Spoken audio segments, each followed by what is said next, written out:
Guys कभी कभी हमारी लाइफ में कुछ ऐसे सेंटेंसेस होते हैं जिसे देखकर हम कंफ्यूज हो जाते हैं कि इसकी इंग्लिश कैसे बनाना है। जैसे कि हम सेंटेंसेस नॉर्मल सेंटेंस होते हैं, उनमें अगर एक साथ का यूज़ किया रहता है, यानी कि सिर्फ साथ का यूज़ किया रहता है, तो उसके लिए हम विद का यूज़ कर देते हैं। लेकिन एक ही वर्ड को दो बार रिपीट कर दिया जाता है, जैसे साथ साथ, साफ साफ, यहाँ वहाँ, तरह तरह के, देखते ही देखते। तो ऐसे वर्ड्स को इंग्लिश में कैसे बनाएं, बहुत ही कंफ्यूजन हो जाती है ऐसे वर्ड्स को देखते ही। तो आज के इस वीडियो में आपको ऐसे वर्ड्स को कैसे इंग्लिश में बोला जाता है वो सिखाने वाली हूँ। तो चलिए वीडियो को स्टार्ट करते हैं और मेरे साथ आपको प्रैक्टिस करते हुए चलना है। सबसे पहले आप स्क्रीन पर देख रहे होंगे साथ साथ, दो बार साथ साथ का यूज किया जाता है। तो इसके इंग्लिश वर्ड क्या होते हैं, अगर आपको पता है तो आप मुझसे पहले कमेंट में बता दीजिए कि इसका साथ साथ का इंग्लिश क्या होता है। अगर नहीं पता है तो मैं आपको बता रही हूँ, उसे आप नोट्स कर लीजिए। वैसे तो मैं इसकी पीडीएफ आपको टेलीग्राम चैनल पर शेयर कर दूंगी। तो साथ साथ को बोला जाता है टुगेदर। साथ साथ को क्या बोला जाता है, टुगेदर। जैसे कि सेंटेंस देखिए, आप सेंटेंसेस को बनाना स्टार्ट कीजिए।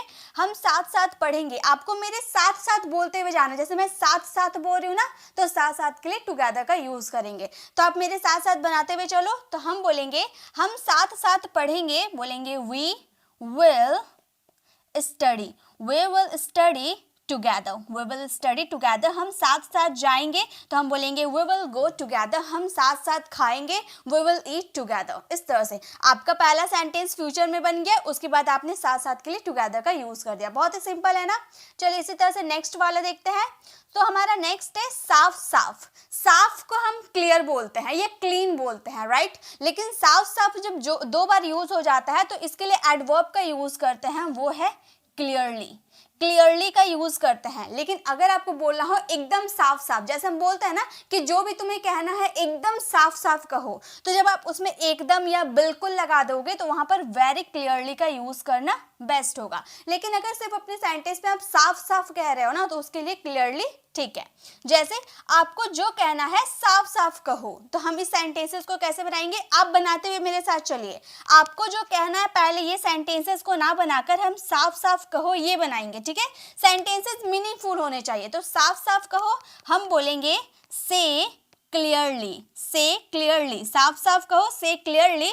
आपको जो कहना है, जो के लिए हम वर्ड का यूज करते हैं जब इशू का बात होता है, तो वहां पर जो के सेंस में वर्ड का यूज करते हैं, ये मैंने रिलेटिव प्रोनाउन में आपको कवर करवाया था।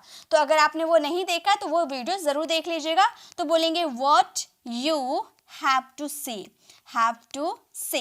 तो हमारा सेंटेंस हो गया say clearly what you have to say. आपको जो कहना है साफ साफ कहो। तो आप एक सेंटेंस बनाओ, आप जो चाहते हो साफ साफ कहो। इस सेंटेंसेस को आप फ्रेम कीजिए और इसका आंसर कमेंट में जरूर दीजिएगा।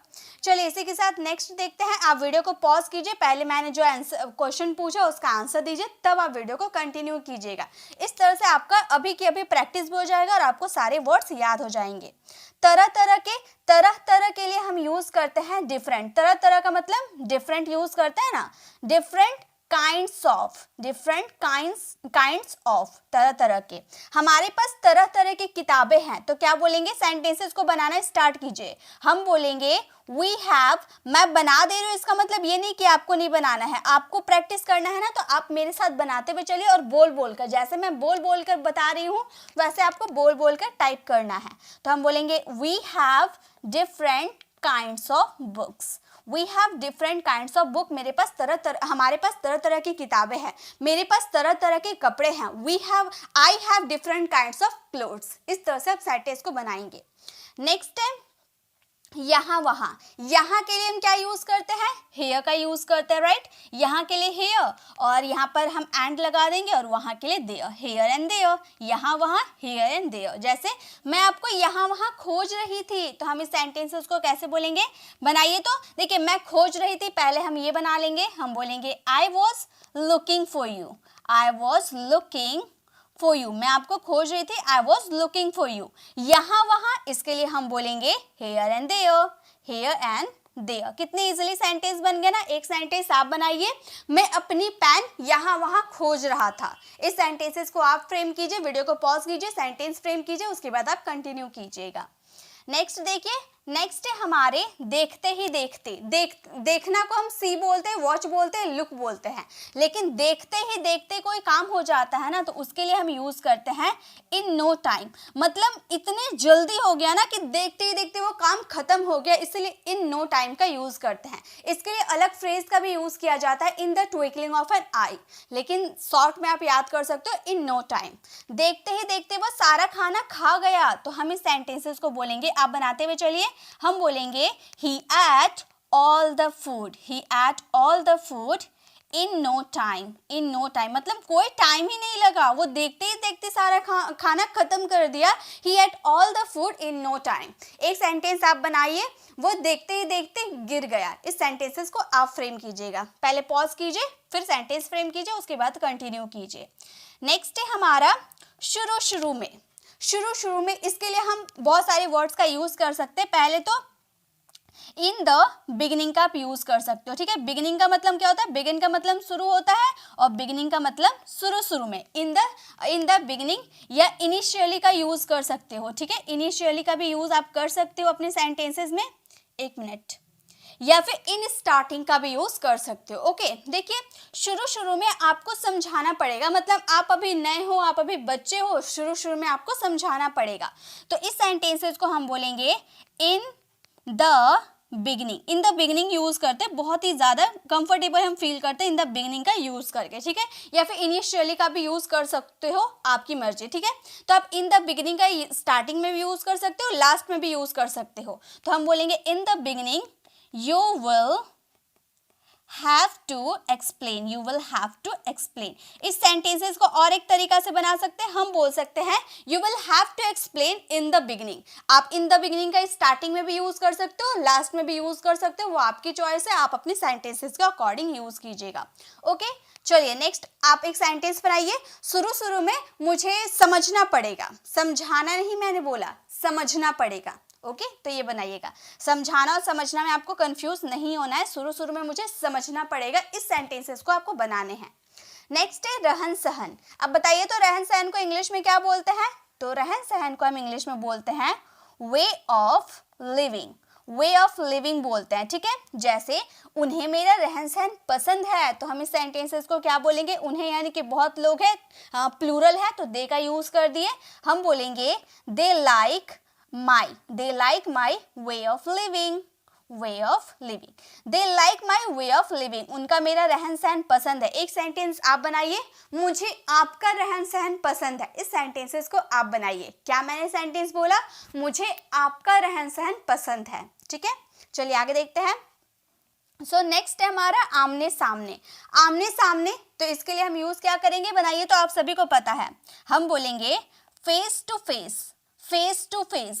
आमने सामने यानी कि फेस टू फेस। यदि हिम्मत है तो आमने सामने बात करो। कोई फोन में धमकी देता है ना, तो हम बोलते हैं ना यदि हिम्मत है, अगर हिम्मत है तो आमने सामने बात करो। तो इस सेंटेंसेस को बोलेंगे यहाँ पर इफ का यूज करेंगे, यदि का यूज कर रहे हैं ना, यदि या फिर इफ, यानी कि कंडीशनल सेंटेंसेस जैसा ये वर्क करते हैं। तो बोलेंगे if you have the guts. ये सेंटेंस आप अपनी डेली लाइफ में यूज कीजिएगा। अगर आपको किसी को धमकी अगर आपको कोई दे रहा है ना, तब आप इसका यूज कीजिएगा। बोलेंगे talk face to face, face to face. तो हमारा सेंटेंस क्या फ्रेम हो गया?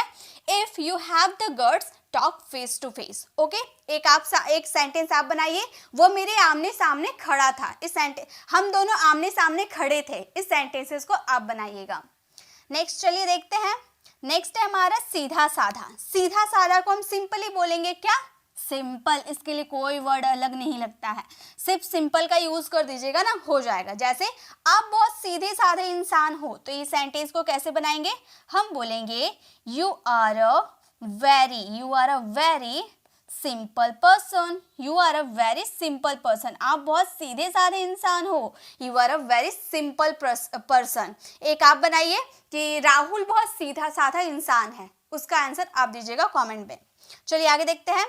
सो नेक्स्ट है हमारा गर्मा गर्म। मुझे गर्मा गर्म चाय पसंद है। तो गर्मा गर्म को हम क्या बोलते हैं? गर्मा, देखिए गर्म को हम हॉट बोलते हैं, लेकिन गर्मा गर्म को हम बोलते हैं सीजलिंग, सीजलिंग बोलते हैं, ठीक है। गर्मा गर्म को सीजलिंग बोलते हैं। जैसे मुझे गर्मा गर्म खाना पसंद है, आप बोलते हो ना मुझे गर्मा गर्म खाना पसंद है, तो आप बोल सकते हो I love sizzling food. I love sizzling food, मुझे गर्मा गर्म खाना पसंद है। एक सेंटेंस आप फ्रेम कीजिए, मुझे गर्मा गर्म चाय पसंद है। इस सेंटेंसेस का आंसर आप कमेंट में जरूर दीजिए। गाइस, अगर आपको वीडियो अच्छी लगी तो लाइक जरूर कीजिएगा और कमेंट में जरूर बताइएगा कि इस तरह की और भी वीडियोस आपको चाहिए या नहीं, और एक प्यारा सा कमेंट जरूर कीजिएगा। अगर आप हमारे चैनल पर नए हो, मेरे पढ़ाने का तरीका आपको पसंद आया तो सब्सक्राइब कर आने वाले बेल आइकन को प्रेस करें ताकि सभी अपडेट आपको मिलती रहे। मिलते हैं नेक्स्ट ऐसे इन्फॉर्मेटिव वीडियोस के साथ, तब तक के लिए कीप लर्निंग।